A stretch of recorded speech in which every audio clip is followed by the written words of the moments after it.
अमीर बाप का लड़का जिस सब्जी वाले को गरीब समझकर सबके सामने बेइज्जत कर रहा था और कह रहा था, तुम जैसे लोग हमेशा हम जैसे पैसे वालों के गुलाम रहोगे। लेकिन असल में वो सब्जी वाला कोई गरीब नहीं था। वो तो इतना बड़ा आदमी था जिसकी सच्चाई जानकर सबके होश उड़ गए। फिर जो हुआ किसी ने सोचा भी नहीं था। सुबह करीब 10 बजे का समय था। मोहनलाल अपने सब्जी का ठेला लेकर गली गली सब्जी बेच रहे थे। तभी उसको एक आदमी ने आवाज दी, अरे ओ बाबा, रुक जाओ, थोड़ी सब्जी लेनी है। मोहनलाल रुक गए। बबली धीरे धीरे ठेले की तरफ बढ़ा। उसने टमाटर उठाकर दबाया, पलट पलट कर देखा और कहा, कितने रुपए किलो हैं? मोहनलाल ने थकी हुई लेकिन साफ आवाज में कहा, 50 रुपए किलो साहब, ताजा सब्जी है। बबली ने सिर हिलाया और हंसते हुए बोला, ठीक है, 2 किलो दे दो, 100 रुपए दे दूंगा। मोहनलाल सब्जी तौलने लगे। तभी बबली ने अचानक कहा, नहीं, 100 रुपए ज्यादा है, मैं 60 रुपए दूंगा। 60 में दे दो, 2 किलो के 60 रुपए। मोहनलाल ने हैरानी से उसकी तरफ देखा। साहब, आपने अभी तो 100 रुपए कहा है और अब आप 60 रुपए कह रहे हो। देखो, भाव तय है, 100 रुपए ही लूंगा। 60 रुपए में मैं कैसे दे दूं? बबली बोला, कैसे दे दूं मतलब? जैसे सबको देते हो वैसे ही मुझे दे दो। मोहनलाल ने कहा, नहीं बाबूजी, इतने रुपए को नहीं होगा। इतने रुपए को तो मुझे भी नहीं पड़े हैं, मैं आपको कैसे दे दूं? बबली ने जोर से ठाका लगाया। अबे, दे रहा हो तो दे दे, ज्यादा दिमाग की ऐसी तैसी मत कर, समझा ना? ये जो तेरे टमाटर है ना, उसको कोई 10 रुपए किलो भी ना खरीदे और तू 50 रुपए किलो की बात कर रहा है।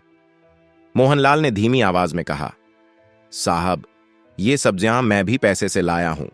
50 रुपए किलो का भाव है, उससे कम में नहीं दे सकता। मुझे मेरी मेहनत की कमाई चाहिए, कोई भीख नहीं। बबली का चेहरा तमतमा गया। भीख? तुझे मेरे पैसे भीख लग रहे हैं? वह चिल्लाया। तेरी इतनी हिम्मत कि तू मेरे पैसे को भीख बता रहा है?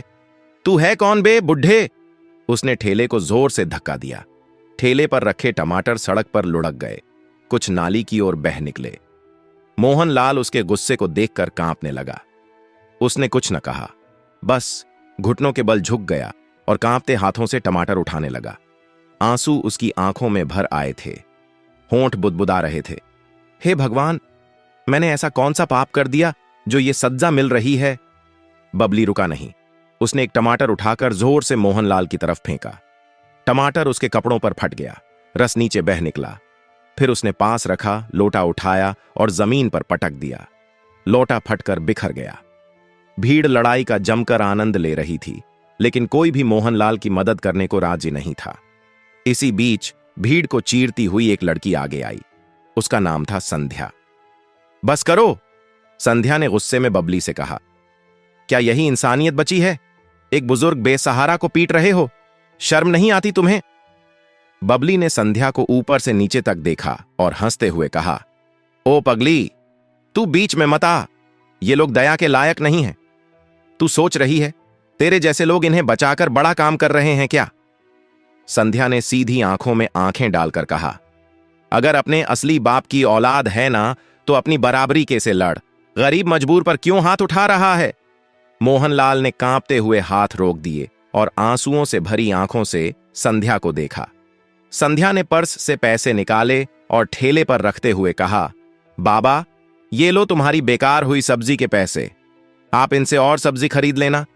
मोहनलाल ने धीमी आवाज में कहा, नहीं बिटिया, कोई बात नहीं, जब नसीब में ही धक्के लिखे हों तो कोई क्या कर सकता है। बबली ने जाते जाते झर उगला, दुनिया पैसों से चलती है बुढ़े, और तेरे जैसे लोग हमेशा पैसों के नीचे दबे रहेंगे। मोहनलाल ने सिर झुका लिया। उसके होंठ कांपे और उसने फुसफुसाकर कहा, बेटे, ये तू नहीं, तेरे पैसों का नशा बोल रहा है। लेकिन याद रख, नशा चाहे शराब का हो या दौलत का, एक दिन उतर ही जाता है, और उस दिन तेरे जैसे लोग आईने में भी अपना चेहरा देखने से डरते हैं। मामला शांत हो चुका था, लेकिन जैसे ही संध्या की नजर मोहनलाल के चेहरे पर गई तो वह एक पल के लिए ठिठक गई। संध्या बोली, बाबा, आपकी आंखें साफ कह रही हैं कि आप साधारण सब्जी वाले नहीं हैं। कोई तो राज है जो आप छुपा रहे हो, और मुझे ऐसा लगता है कि मैं आपसे पहले कहीं मिल चुकी हूं। मुझे बताओ, आप कौन हो और आखिर आप इस हालत में क्यों हो?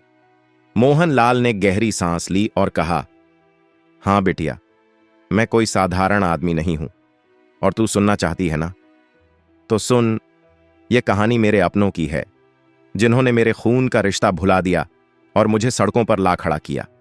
कभी इस शहर में मेरा नाम सुनकर लोग झुक जाते थे। मैं एमएल इंडस्ट्रीज यानी मोहनलाल इंडस्ट्रीज का मालिक था। बड़ी कंपनी, हजारों कर्मचारी, करोड़ों का कारोबार। लोग कहते थे, मोहनलाल नाम है तो भरोसा है। मेरे पास बंगला था, गाड़ियां थीं, पैसा था और सब कुछ था। उसकी आंखें चमक उठीं, जैसे पुराने दिनों की झलक आ गई हो। लेकिन अगले ही पल आंसू भर आए। लेकिन बिटिया, जब इंसानियत को छोड़कर लालच घर में घुस जाए तो वो घर परिवार नहीं रहता, फिर वो एक जाल बन जाता है। मेरी पत्नी, उसके लिए प्यार का मतलब सिर्फ पैसा था। हर रोज कहती, मोहनलाल, पड़ोस की औरत हीरे का हार पहनती है, मैं क्यों ना पहनूं? हमारे पास कोई पैसों की कमी है क्या? हमारे पास इतना पैसा है तो दिखना भी तो चाहिए ना। मेरा बेटा, वो कहता, पापा, दोस्त हंसते हैं कि मेरे पास पुरानी खटारा कार है, करोड़ों का कारोबार है आपका और मुझे एक पुरानी कार दी है, क्या इज्जत रह गई मेरी? और मेरी बेटी, वो कहती, पापा, मुझे ब्रांडेड कपड़े चाहिए। अगर मैं सादे कपड़े पहनूंगी तो लोग कहेंगे कि करोड़पति की बेटी कैसे कपड़े पहन रही है। मैंने हर बार उन्हें समझाया कि पैसा पेड़ पर नहीं उगता। मैंने ये कंपनी खून पसीने से खड़ी की है। अगर ऐसे ही खर्च करते रहे तो एक दिन सब डूब जाएगा। हमें कंपनी को मजबूत बनाना है ताकि आने वाली पीढ़ियां सुरक्षित रहें। हम अच्छा खा रहे हैं, अच्छा पहन रहे हैं, जरूरत की हर चीज है हमारे पास, फिर बिना बात के पैसों में क्यों आग लगानी? लेकिन किसी ने मेरी बात नहीं मानी। उल्टा सबने मुझे ताने दिए, आपको हमसे प्यार नहीं, कंपनी से प्यार है। आप कंजूस हैं, आपको सिर्फ पैसों से प्यार है। आप हमें ऐशो आराम की जिंदगी नहीं दे रहे। बिटिया, उस दिन मुझे लगा जैसे मैं इस घर में अकेला हूं। मोहनलाल की आवाज भर्रा गई। भीड़ में से किसी ने धीमी आवाज में कहा, सचमुच लालच इंसान को अंधा कर देता है। संध्या ने पूछा, फिर बाबा, आपने क्या किया? मोहनलाल ने आंखें बंद कर लीं, जैसे यादें बहुत भारी हों। मैंने सोचा वक्त के साथ सब बदल जाएंगे। मैंने उन्हें ज्यादा समझाना बंद कर दिया, मगर धीरे धीरे उनकी डिमांड बढ़ती गई और मैं सबको खुश करने की कोशिश करता रहा। लेकिन अंदर ही अंदर मुझे लगता था ये सब मेरी मेहनत को खा रहे हैं। एक दिन मैंने गुस्से में कहा, तुम लोग मेरी मेहनत का पैसा पानी की तरह बहा रहे हो। मैं ये कंपनी सिर्फ ऐशो आराम के लिए नहीं चला रहा, ये हजारों कर्मचारियों का पेट पालती है। इससे उन लोगों के घर परिवार चलते हैं। अगर इसको कुछ हुआ तो उनका क्या होगा? मेरी पत्नी ने घूरती नजर से मेरी ओर देखा और कहा, आपको हमेशा कंपनी की फिक्र है। अरे, आपको कंपनी से इतना ही प्यार है तो मुझसे शादी क्यों की? ये बच्चे क्यों पैदा किए? भाड़ में जाए आपकी कंपनी। मुझे बस पैसा चाहिए, मैं किसी चीज की तंगी नहीं भुगत सकती। मेरे बेटे ने कहा, पापा, आपकी सोच पुरानी है, इस सोच को बदलो, जमाना बदल रहा है। और मेरी बेटी, उसने हंसते हुए कहा, पापा, अगर आप हमें यह सब नहीं दे सकते तो करोड़पति कहलाने का क्या फायदा? उस दिन मैं भीतर तक टूट गया। सोचा, ये मेरे अपने हैं और अपने होकर इस तरह की बातें कर रहे हैं। बिटिया, असल बात यह नहीं थी कि मैं उन्हें पैसे खर्च करने से रोक रहा था, बल्कि असल बात यह थी कि वो लोग ज्यादा पैसा देखकर अपनी औकात भूल गए थे। अरे बिटिया, जिसने पैसों की तंगी भुगती हो उसको पता होता है कि पैसों की क्या कीमत होती है। अगर आपके पास 1 रुपया न हो तो किसी की औकात नहीं कि कोई आपको एक सिक्का भी दे दे। बस यही चीज मैं उनको समझाने की कोशिश कर रहा था और अंततः सब कुछ उनका ही तो था, लेकिन वो मेरी बात समझ ना पाए। संध्या का चेहरा गुस्से से लाल हो गया। बाबा, आपने कितना सहा, लेकिन फिर भी आप डटे रहे। मोहनलाल ने सिर हिलाया। हां बिटिया, मैं डटा रहा। मुझे लगा शायद वो एक दिन समझ जाएंगे, लेकिन मैं गलत था। वे तो और भी चालाक हो गए। धीरे धीरे उन्होंने मेरे खिलाफ चाल चलनी शुरू कर दी और मैं अपने ही परिवार की चालाकी समझ नहीं पाया। उसकी आवाज कांप रही थी। उसने जमीन पर फैली सब्जियों की ओर देखा और कहा, देख बिटिया, ये आलू, ये टमाटर, इनकी क्या औकात, लेकिन देखो नसीब का खेल। आज मैं इन्हें बेच रहा हूं और 50-50 रुपए के लिए रो रहा हूं। संध्या की आंखें भर आईं। उसने कहा, बाबा, आपने अब तक बताया कि वे लालची थे, लेकिन असली धोखा कैसे हुआ? आखिर आपको सड़क पर किसने धकेला? मोहनलाल ने गहरी सांस ली। बिटिया, असली खेल तब शुरू हुआ जब मेरे अपनों ने मीठा जहर घोलना शुरू किया। वो लोग जो हर दिन मेरी मेहनत का मजाक उड़ाते थे, अचानक बदल गए, और मैं उनकी चाल समझ नहीं पाया। कुछ महीनों तक सब बदला बदला सा लगने लगा। मेरी पत्नी मेरे लिए खाना परोसती और कहती, अब हम समझ गए हैं जी, आप सही कहते थे, हमें फैजुल खर्ची छोड़ देनी चाहिए। बेटा हर सुबह मेरे पैर छूता और कहता, पापा, हमें माफ कर दो, हमसे बहुत बड़ी गलती हो गई जो हम आपको समझ नहीं पाए। और मेरी बेटी मेरे पास आकर कहती, पापा, आप दुनिया के सबसे अच्छे पापा हो।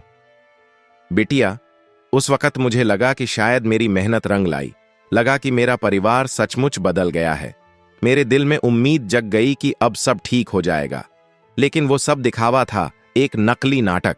उन्होंने धीरे धीरे मेरा भरोसा जीत लिया, और एक दिन वो सब मेरे पास आए, बड़े प्यार से बोले, पापा, कंपनी को अब नई ऊंचाई पर ले जाना है, इसके लिए कुछ फॉर्मेलिटी करनी होगी।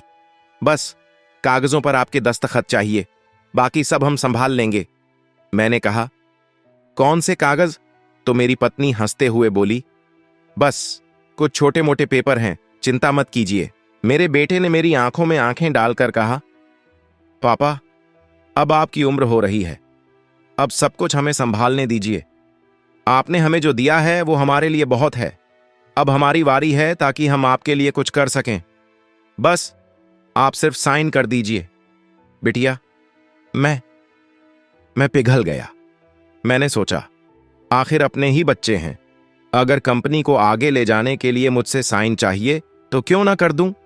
और मैंने बिना देखे दस्तखत कर दिए। मोहनलाल ने कांपते हाथों से हवा में इशारा किया। मुझे क्या पता था कि वही कागज मेरे लिए मौत का फरमान होंगे। वो कोई फॉर्मेलिटी नहीं थी, वो पावर ऑफ अटॉर्नी और प्रॉपर्टी ट्रांसफर के पेपर थे। धीरे धीरे सब कुछ उनके नाम हो गया, बैंक अकाउंट, बंगला, गाड़ियां और मेरी कंपनी, जिसे मैंने अपनी आत्मा से खड़ा किया था। और जब मुझे सच्चाई पता चली तो मैंने विरोध किया। मैंने अपनी पत्नी से कहा, यह सब मेरा है, मेरी मेहनत से बना है। लेकिन उसने मेरे चेहरे पर थूकते हुए कहा, अब यह सब हमारा है, तुम्हारी अब कोई जरूरत नहीं। मेरे बेटे ने चिल्लाकर कहा, पापा, अब हमको भी कुछ करने दो या हर जगह अपनी चलाओगे? और मेरी बेटी, वो हंसते हुए बोली, पापा, अब हम जैसा करेंगे आप चुपचाप देखना।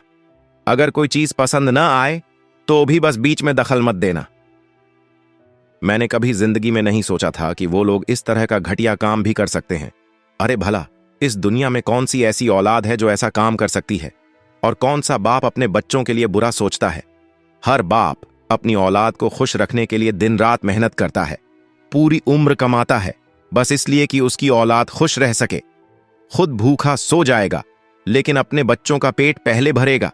लेकिन औलाद उनके संघर्ष को नहीं देखती, बस उसको मौज मस्ती चाहिए, पैसा चाहिए, भले ही उनको यह न पता हो कि इस पैसों को कमाने के पीछे कितनी मेहनत की गई है। और फिर उस दिन मुझे एहसास हुआ कि सबसे गहरा जख्म अपने ही देते हैं। फिर अचानक संध्या ने मोहनलाल का चेहरा बड़े गौर से देखा। उसका दिल कांप सा गया। वो धीरे से बोली, बाबा, क्या आप वही मोहनलाल हैं जिन्होंने एक आदमी सुरेश की मदद की थी जब उनकी कंपनी बर्बाद होने वाली थी, और आपने उनको पैसे देकर कंपनी को बर्बाद होने से बचाया था? मोहनलाल ने टूटी आवाज में कहा, हां बिटिया, वही हूं मैं, वही मोहनलाल। लेकिन तुमको कैसे पता कि मैंने किसी सुरेश की मदद की थी? संध्या ने कहा, मैं उनकी ही लड़की हूं। आपने हमारी मदद की थी जब हमारा बुरा वक्त चल रहा था। सभी ने मेरे पापा की मदद करने से मना कर दिया था, लेकिन उस वक्त सिर्फ आप थे जिन्होंने हमारी मदद की थी।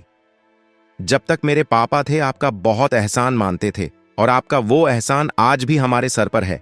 मैं आपसे वर्षों पहले एक शादी में मिली थी, तब मैं बहुत छोटी थी और मैंने आपको वहां देखा था। जब तक पापा थे आपका बहुत जिक्र किया करते थे, लेकिन आज आपको इस तरह देखकर मेरे पैरों तले जमीन खिसक गई। फिर संध्या ने मोहनलाल से कहा, बाबा, आप अकेले नहीं हैं, मैं आपके साथ हूं, और जिन लोगों ने आपको धोखा दिया है वो अपने कर्मों की सजा जरूर पाएंगे। मोहनलाल ने भारी स्वर में कहा। बिटिया, सच तो यह है कि मैं कानूनी लड़ाई लड़ ही नहीं पाया। सोचा, लड्डुओं भी तो किसके लिए, आखिरकार सब उन्हीं को तो मिलना है। लेकिन मैंने यह कभी नहीं सोचा था कि हालत इतनी गिर जाएगी कि मेरे ही खून मुझे इतनी बड़ी सजा देंगे। संध्या ने कहा, आप अकेले थे इसलिए हार मान बैठे, लेकिन अब मैं और मेरा दोस्त रोहित आपके साथ हैं। वह वकील है, मैं उससे बात करती हूं। हम कंपनी के रिकॉर्ड निकलवाएंगे। अगर सच में उन्होंने साइन धोखे से करवाए हैं तो उसका सबूत मिलेगा। उस रात संध्या ने रोहित को सब कुछ बताया। रोहित ने वादा किया कि वह रजिस्ट्रार ऑफ कंपनीज से कंपनी का पूरा रिकॉर्ड निकलवाएगा। कुछ दिन बाद जब फाइलें उसके हाथ में आईं तो सच्चाई सामने आने लगी। रोहित ने कहा, संध्या, खेल बहुत बड़ा था लेकिन पूरा नहीं हुआ। मोहनलाल जी के नाम पर अब भी 55% मास्टर शेयर दर्ज हैं। ये शेयर कानूनन ट्रांसफर नहीं हो सकते। उनके परिवार ने कोशिश तो की, लेकिन नियमों की वजह से रजिस्ट्रेशन पूरा नहीं हो पाया। इसी वजह से वे आज तक इधर उधर भटक रहे हैं कि कंपनी को पूरी तरह अपने नाम करा लें। संध्या की आंखें चमक उठीं। मतलब मोहनलाल अब भी असली मालिक हैं? हां, रोहित ने कहा, लेकिन यह सड़क पर कह देने से नहीं होगा। हमें कोर्ट में दावा करना होगा, मीडिया को भी बताना होगा ताकि सच्चाई सबके सामने आए। फिर वही हुआ। अदालत में मामला पहुंचा। मोहनलाल साधारण कपड़ों में मगर मजबूत इरादों के साथ खड़े थे। सामने पत्नी और बच्चे शानदार कपड़ों में मगर चेहरे पर घबराहट साफ थी। जज ने दस्तावेजों की जांच के बाद फैसला सुनाया। कंपनी के असली मालिक अब भी श्री मोहनलाल हैं। धोखे से किए गए सारे ट्रांसफर अमान्य हैं। कोर्ट तालियों से गूंज उठा। मीडिया की हेडलाइन बन गई, सब्जी वाले से फिर उद्योगपति, सच की ऐतिहासिक जीत। फैसले के बाद मोहनलाल ने अपने बच्चों से कहा, बेटे, मैंने कौन सी कमी छोड़ी थी? दौलत, नाम, इज्जत सब तुम्हारे कदमों में रख दिया, फिर भी तुमने मुझे धोखा दिया। बच्चे कभी बुरे नहीं होते, पर लालच उन्हें गलत राह पर ले जाता है। मां बाप बुरे नहीं होते, उनकी इज्जत करना ही सबसे बड़ा धर्म है। बेटे ने सिर झुका लिया। बेटी रोने लगी। संध्या दरवाजे पर खड़ी थी, आंखों में आंसू लेकिन चेहरे पर सुकून। यह कहानी पूरी तरह काल्पनिक है। इसका उद्देश्य केवल प्रेरणा और सीख देना है, लेकिन इसका संदेश बिल्कुल सच्चा है। जब लालच इंसान पर हावी हो जाता है तो सबसे गहरे जख्म अपने ही देते हैं। पैसा चाहे कितना भी हो जाए, वह कभी भी मां बाप की इज्जत और इंसानियत से बड़ा नहीं हो सकता। यही सबसे बड़ी दौलत है।